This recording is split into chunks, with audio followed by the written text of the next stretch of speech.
The Honorable Jagdeo Singh, Member of Parliament, Speaker of the House of Representatives. The Honorable Shri Narendra Modi, Prime Minister of the Republic of India. The Honorable Kamala Prasad Bisesa SC, MP, Prime Minister of the Republic of Trinidad and Tobago.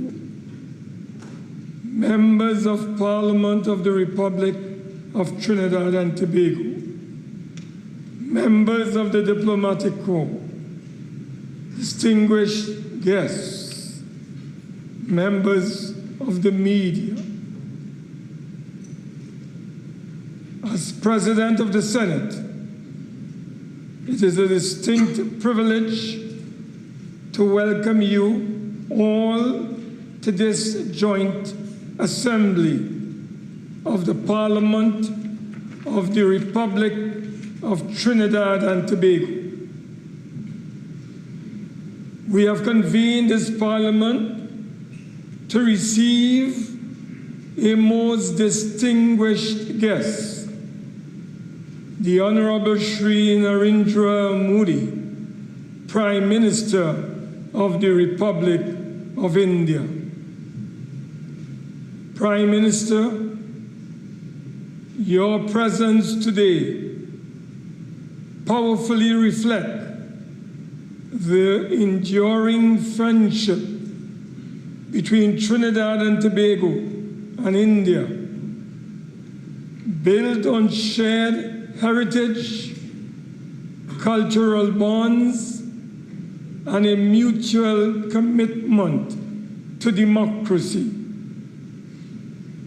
Both our nations are proud parliamentary democracies, shaped by vibrant, diverse societies and institutions that give voice to the will of the people.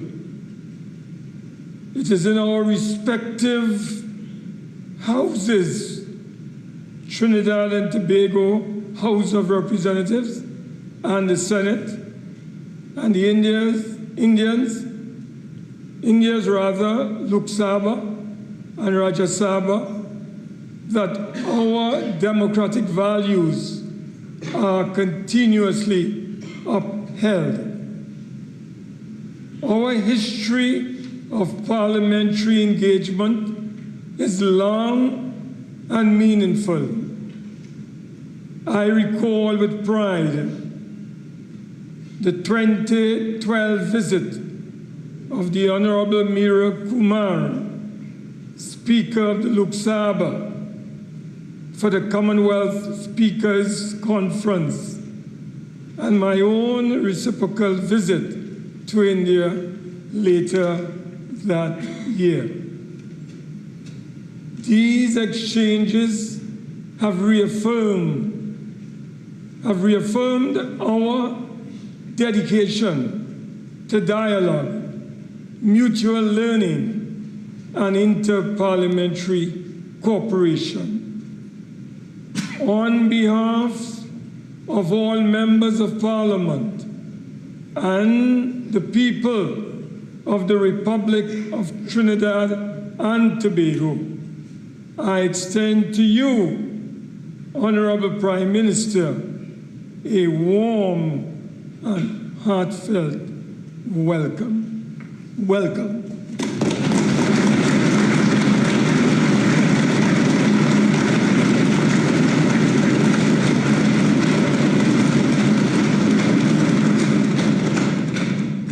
Honorable members of the Joint Assembly, I stand today in this distinguished and august chamber before a powerful symbol of the enduring and lasting friendship of our two nations. Honorable Prime Minister, the Speaker's chair was gifted to this Parliament by the Government of India in 1968.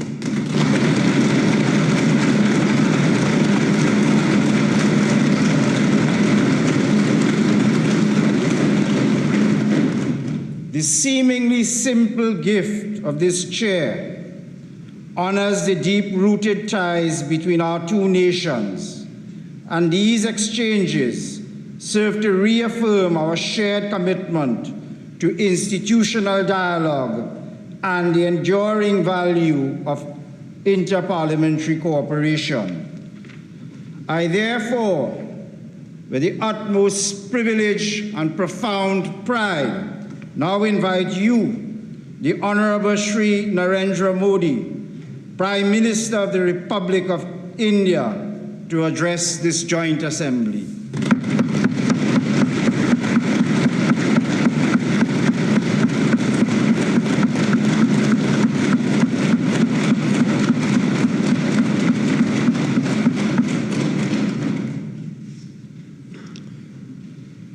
Your Excellency,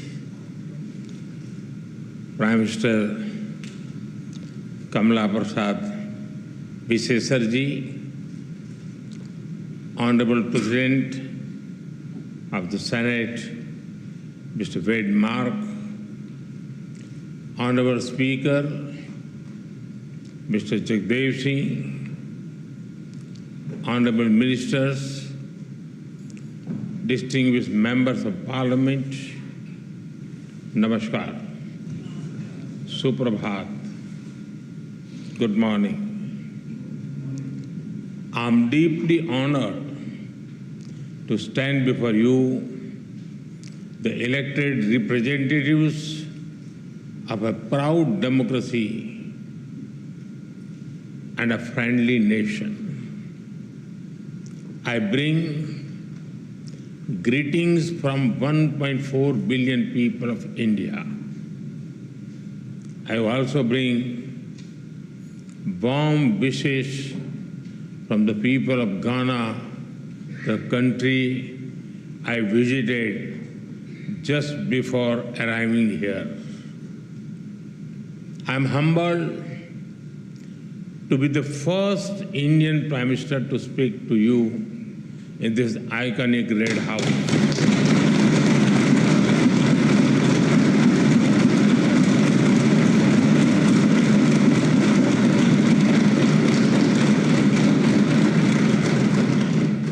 This historic red building has seen struggles and sacrifices of the people of Trinidad and Tobago for freedom and dignity. Over the past 6 decades, it has stood strong as you built a just, inclusive, and prosperous democracy. Friends, the people of this great nation have chosen two remarkable women leaders, the President and the Prime Minister. They proudly call themselves daughter of the Indian diaspora.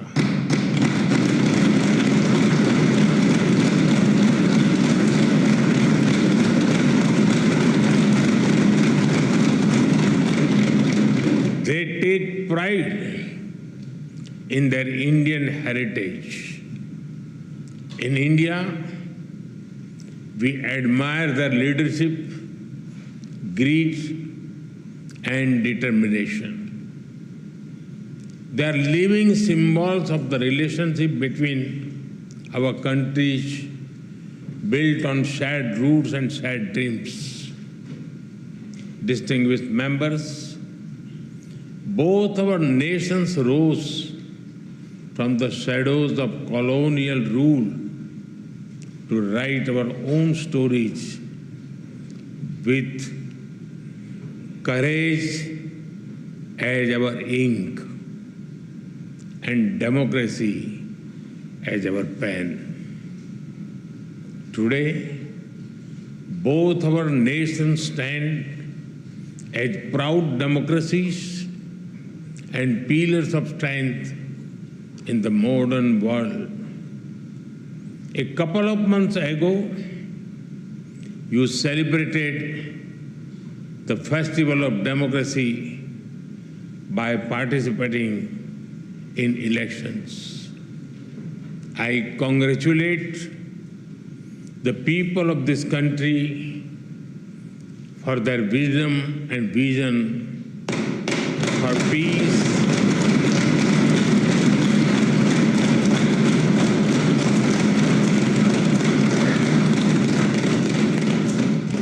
peace, stability, and prosperity. I also congratulate the newly elected members of this august House.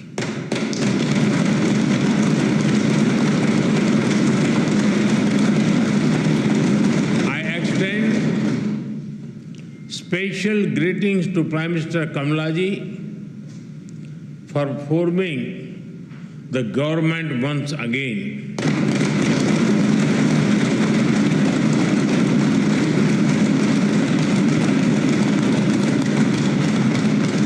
And I wish her continued success as she leads this great nation towards sustained growth and prosperity.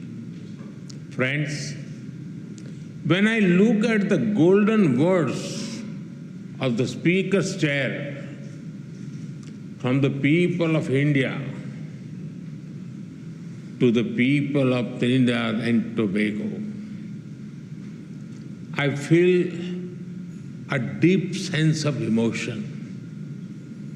That chair is not just a piece of furniture, but a powerful symbol of the friendship and trust between our two nations.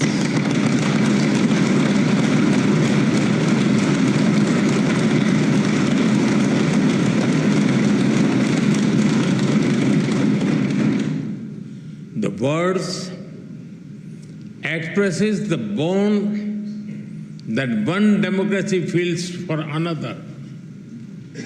आप सभी जानते हैं, भारतीयों के लिए democracy सिर्फ एक political model भर नहीं है, हमारे लिए ये वे ऑफ लाइफ है, हमारी हजारों वर्षों की महान विरासत है।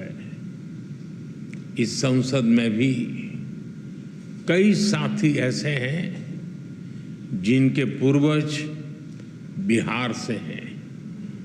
वो बिहार जो महाजनपदों यानी एंशिएंट रिपब्लिक्स की भूमि है। In India, democracy is not just a political system, for us it is a way of life. Your parliament also has some members whose forefathers were from the Indian state of Bihar, which is famous for centers like Vaishali. Friends, there is a natural warmth in the connection between our two countries. I must say, Indians are among the most passionate fans of the West Indies cricket team. We cheer for them with all our heart, except when they are playing against India. The relationship between our two countries is based on the foundation of centuries-old bonds. 180 years ago, the first Indians arrived on this land after a long and hard journey. Oceans away, the Indian beats blended beautifully with the Caribbean rhythm. Here, Bhojpuri found harmony with Creole. Dal pudi met doubles, and tabla made the steel pan.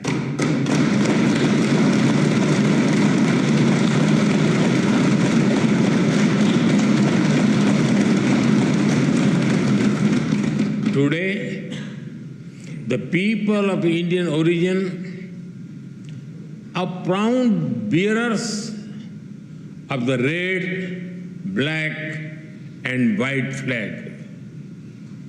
From politics to poetry, cricket to commerce, calypso to chutney, they contribute to every field. They are an integral part of the vibrant diversity that you all respect. Together, you have built a nation that lives its motto, together we aspire, together we achieve.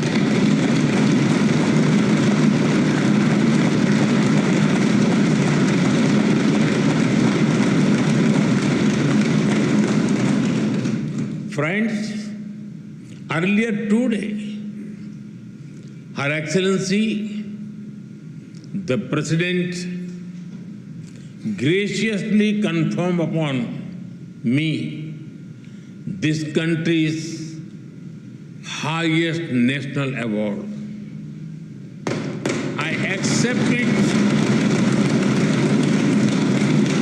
with humility on behalf of 1.4 billion Indians. Now, with immense gratitude, I dedicate it to the enduring friendship and the ancestral ties between our two nations.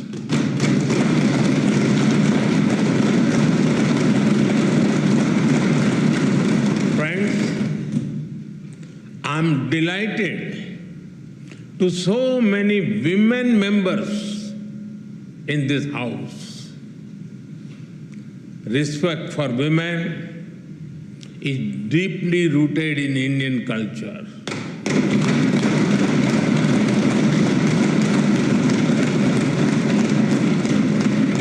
One of our important holy texts, the Skanda Purana, says, Dasaputra sama kanya dasaputran pravardhayan yat phalam labate mratyam tat labhyam kanya ekaya. It means one daughter brings as much happiness as 10 sons. We are strengthening the hands of women to build a modern India. From space to sports, startups to science, education to enterprise, aviation to armed forces, they are leading India to a new future in various domains. Like you, we have women who rose from humble beginnings to become our president.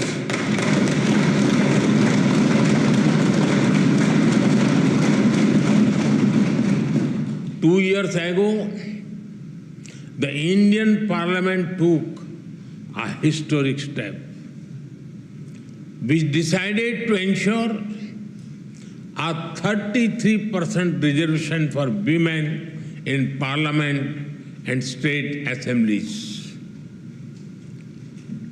This assurance that is the coming generations, more and more women will decide the destiny and direction of the nation.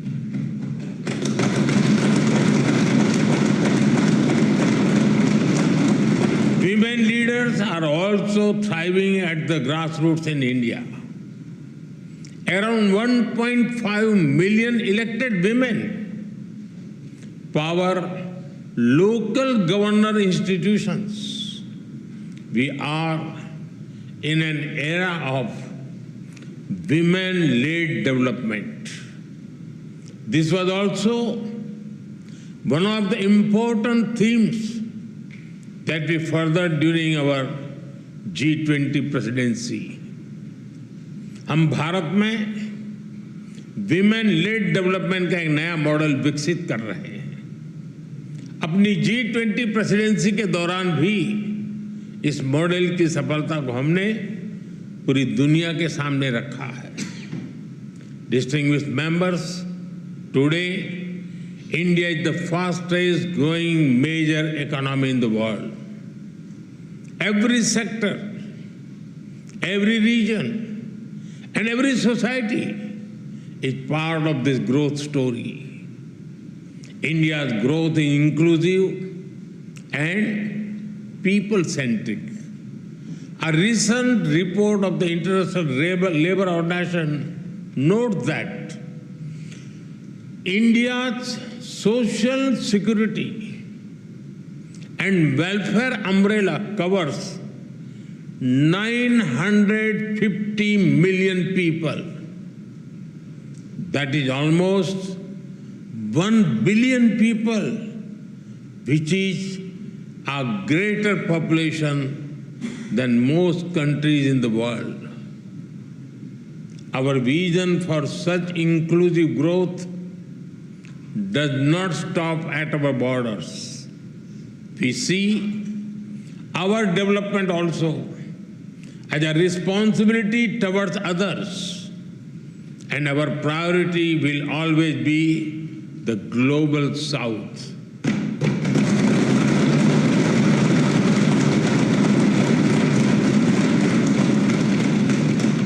With the same spirit, we are deepening our relations with Trinidad and Tobago.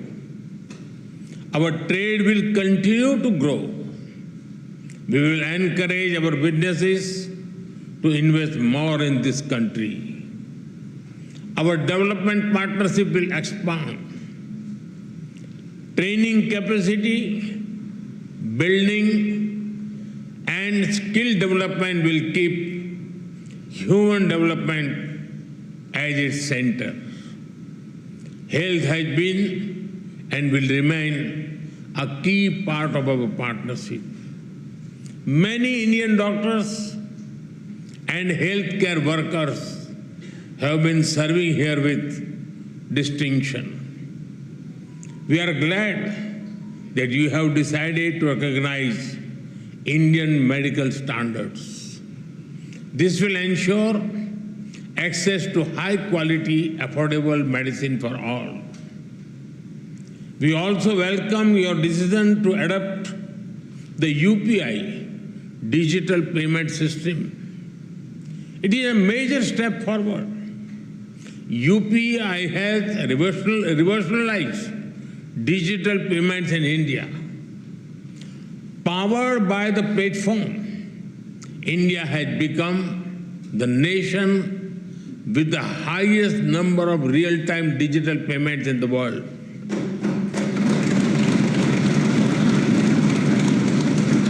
Today, in India, even the mango sellers have QR code.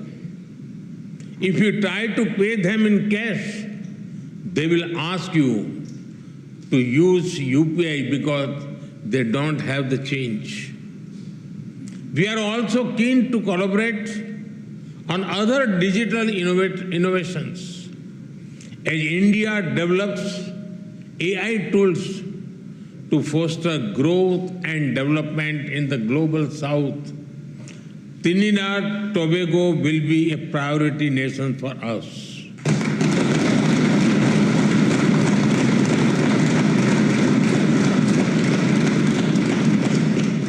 We will share our expertise in agriculture, horticulture, and food processing. Machinery from India will support your agro industry. And because development is about dignity, we will organize an artificial limb fitment camp and differently able citizens here.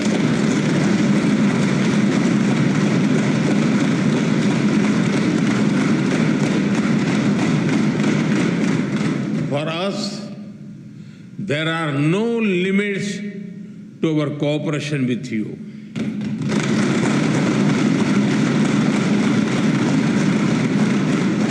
We will always be guided by your needs and priorities. Friends, synergy between our nations holds immense promise. As a key player in the Caribbean and bridge to Latin America, Trinidad and Tobago has a great potential. I am sure that our ties will help us forge a stronger connection with the wider region, building on the momentum of the second India-CARICOM summit. We are eager to collaborate on initiatives that enhance trade and investment, build infrastructure and mobility, implement community development projects, and above all, support capacity building, training and skill development on a large scale. Friends, I also see our partnership in a larger global framework. The scale and speed of change in the world is unprecedented. There are fundamental shifts in the nature of politics and power. Free trade is under pressure. There are growing global divisions, disputes, and disparities. The world is faced with challenges of climate change, food, health, and energy security. Terrorism remains a pressing threat. Colonial rules of the past may have ended, but their shadows linger in new forms. There are new challenges in space and cybersecurity. Artificial intelligence is unlocking the new opportunities as well as risk. The old institutions are struggling to deliver peace and progress. At the same time, the global south is rising. They wish to see a new and fairer world order. When the United Nations turned 75, there was great hope across the developing world. A hope that long-pending reforms would be realized, that their voices would finally be heard. But that hope has turned into disappointment. The voice of the developing world remains on the margins. India has always tried to bridge this gap.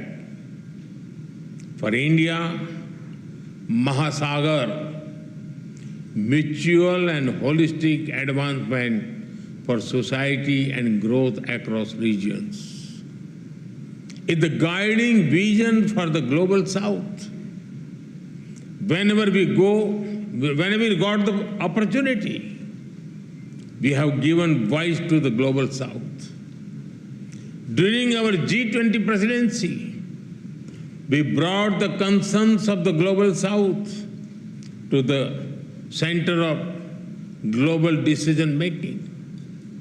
During the pandemic, while caring for our 1.4 billion people, India provided vaccine and medicines to over 150 countries.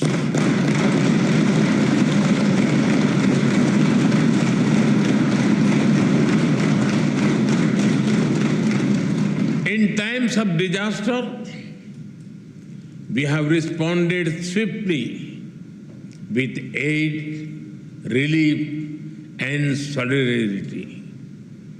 Our development partnerships are demand-driven, respectful, and without conditions.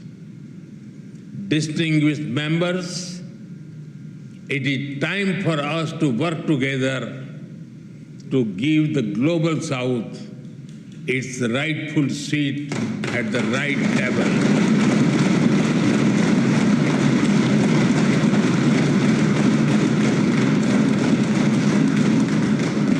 To ensure climate justice so that the burden does not fall on those who have contributed the least to the climate crisis. We consider Trinidad and Tobago an important partner in this endeavor.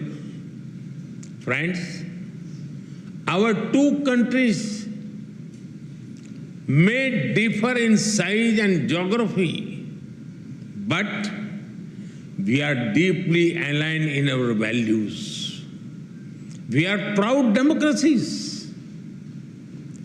We believe in dialogue, sovereignty, multilateralism, and human dignity. In these times of conflicts, we must remain true to those values. Terrorism is the enemy of humanity. This very Red House has itself witnessed the wounds of terror and the loss of innocent blood. We must stand united to deny terrorism any shelter or space. We thank the people and the government of this country for standing with us in our fight against terrorism. Friends, our forefathers struggled, sacrificed, and had dreams of better lives for future generations. Both India and Trinidad Tobago have come a long way on the journey to the future we have promised our people. But we still have a lot to do by ourselves and together. All of you, as members of the Parliament, have a vital role in shaping that future. From Ayodhya to Arima, from the Ghats of Ganga to the Gulf of Paria, may our bonds grow ever deeper and our dreams ever higher. With these thoughts, I thank you once again for this honor. As you say here, with grace and pride, respect due. Thank you. Thank you very much. Thank you.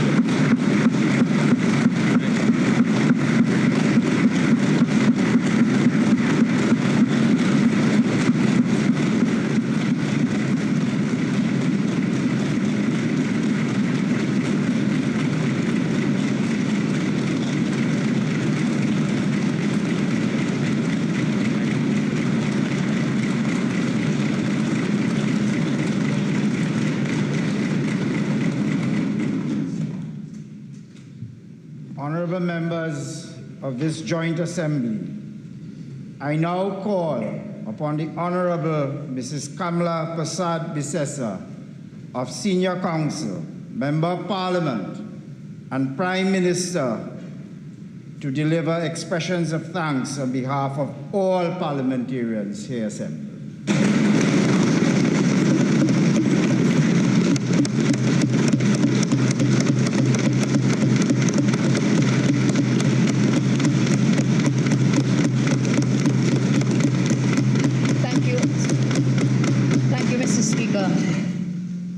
Honorable Speaker of the House, Honorable President of the Senate, Your Excellency Prime Minister of India, Shri Narendra Modi ji, and the Indian delegation who have joined us in this very august chamber, we say welcome.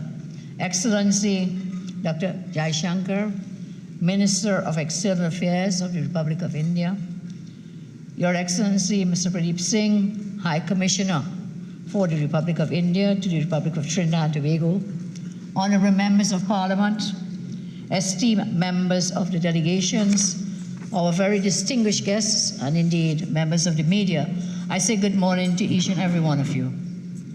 Before I speak of the present, allow me to honor the past quickly and quietly etched into the heart of this, the seat of our democracy, the House of Representatives.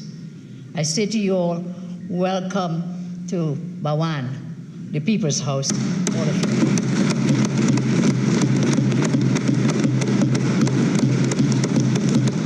Honorable Prime Minister Modi is seated in a chair, as you pointed out, Mr. Speaker, gifted to Trinidad and Tobago in 1968, only a few years after our independence. And that description that Honorable Prime Minister referred to, I would like to repeat, because it's a very important description. It says, from the people of India to the people of Trinidad and Tobago. So more than just furniture, that chair is a living symbol of our shared values, the supremacy of the rule of law, the sanctity of democracy, and the enduring belief that dialogue, not division, must guide us.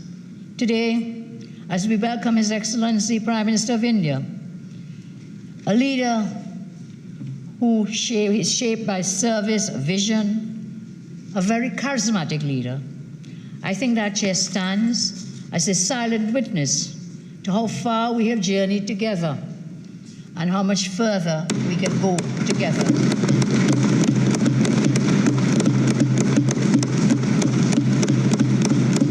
Honorable Prime Minister Modi reminded us that this year, 2025, marks 180 years since the first indented laborers arrived on Nelson Island. They crossed the dark waters with little or nothing, but they had courage and they had resilience. Theirs is but one thread in our national tapestry, woven alongside the sons and daughters of other nations whose children were also brought to our shores. Together, we have built Trinidad and Tobago.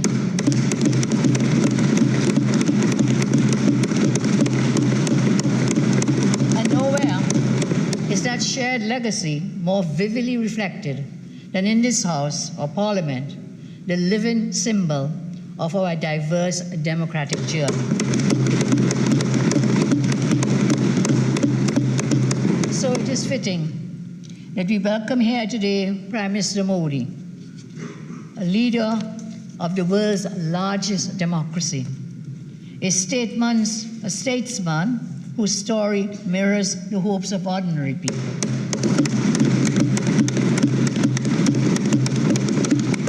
And in these chambers, the voices of our ancestors echo, and is here through unity and principled dialogue that we carry their legacy forward. Earlier today, as mentioned, we had the distinct honor of conferring our country's highest national award, the Order of the Republic of Trinidad and Tobago. And Prime Minister Modi is recognized internationally as one of the world's most respected, most admired, visionary leaders who has transformed and redefined and repositioned his own country as a prominent and dominant global power.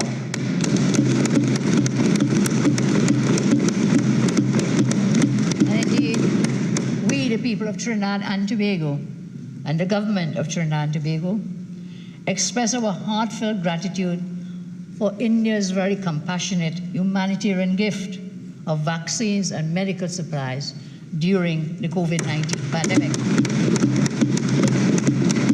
And I want us to remember that when some countries were hoarding their medical supplies and their vaccines, it was Shri Modi ji who ensured that even the smallest and most vulnerable countries, including Trinidad and Tobago, received these vaccines as a gift. At that moment in time, India again proved to us that India was a trusted friend and a reliable partner. So, today, India and Trinidad and Tobago stand uniquely poised. India as the world's most populous nation and in the top 4 in terms of the economy. On the side of the world, Trinidad and Tobago stands as the Eastern Caribbean's largest economy, and we see it as a gateway to CARICOM and a gateway to Latin America. Both our democracies are diverse, democracies committed to inclusion, committed to education, committed to progress. Our theme, 2 nations with historical bonds, but with a shared future. This, therefore, is a call for purposeful action.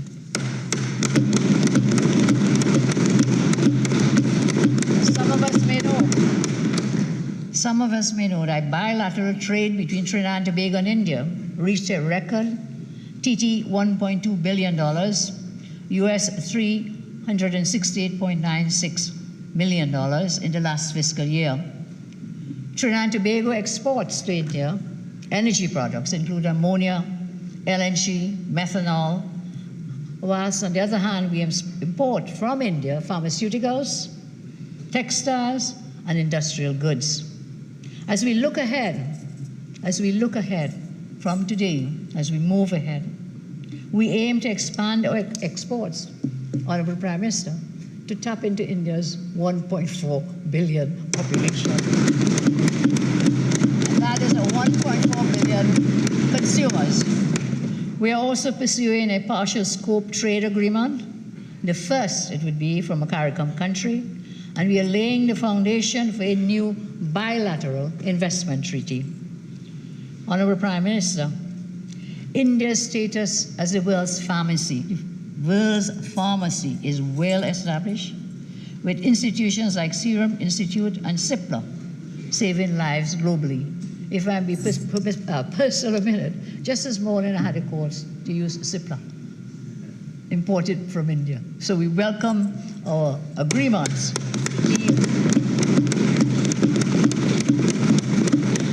So we want to partner with Indian pharmaceutical leaders to establish local drug manufacturing facilities, biotech parks, telemedicine networks, and so enhance health resilience and create high-quality jobs in Trinidad and Tobago.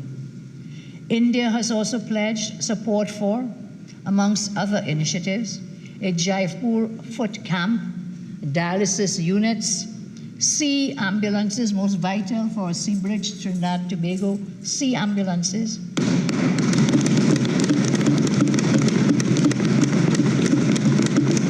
And these initiatives will directly benefit both Trinidad and Tobago. Energy remains central to both our economies. We are in discussions with Indian companies to participate in various energy-related projects here in Trinidad and Tobago. And we are proud to join India-led initiatives such as the Global Biofuels Alliance,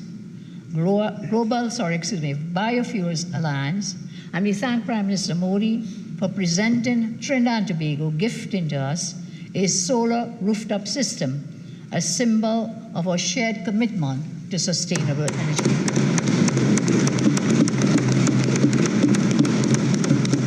Honorable Prime Minister, Trinidad and Tobago is honored to adopt India's UPI system and collaborate on India stack tools such as Aadhaar and DigiLocker to modernize public service. And may I take this opportunity, Honourable Prime Minister, on behalf of the children of Trinidad and Tobago, to thank you for your gift of 2,000 laptops to the children.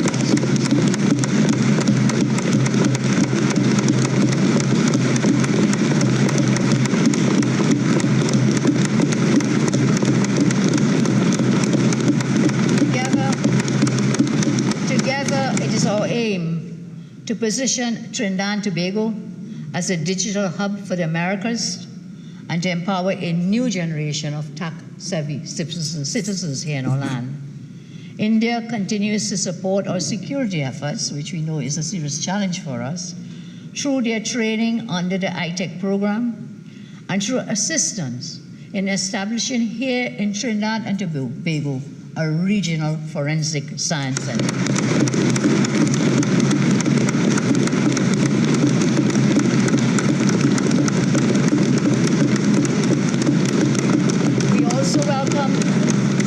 We also welcome India's offer of the Sashnet disaster alert system to strengthen our national emergency response.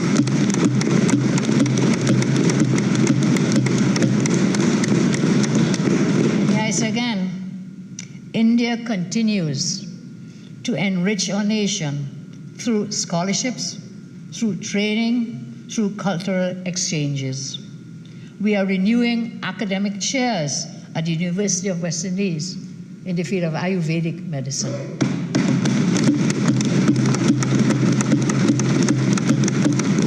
We'll be expanding the Mahatma Gandhi Institute's reach and transforming Nelson Island into a cultural heritage site with digitized internship records.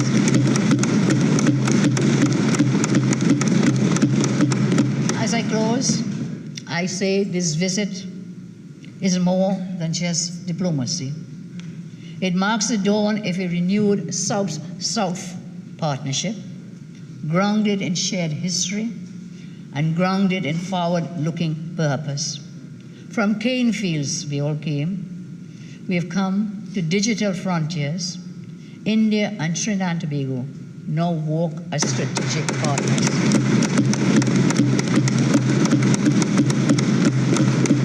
Here in this Parliament, we are reminded that our bond is built on mutual respect, enduring values, and above all, out of love and respect. Prime Minister Modi, we thank you for your presence. We thank you for your vision. We thank you for your steadfast commitment to the people of Trinidad and Tobago and to the people of our region.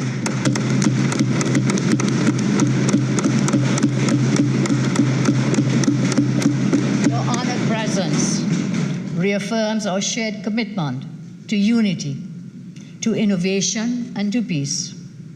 I say long live the friendship between Trinidad and Tobago and India. And I take this moment, sir, to thank all of you who have come to our shores. And we bid you to come again and to stay for longer.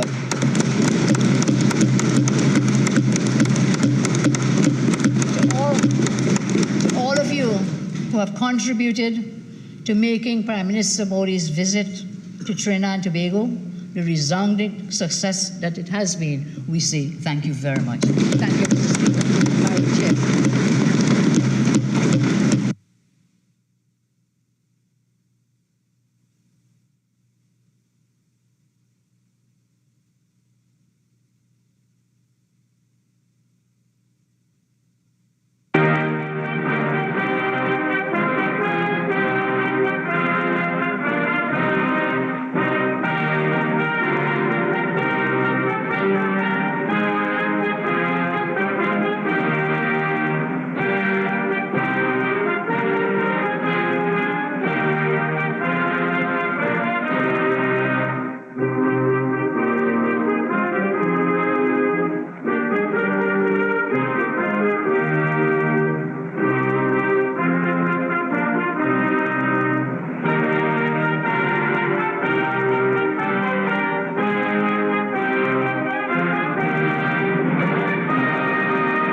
from the people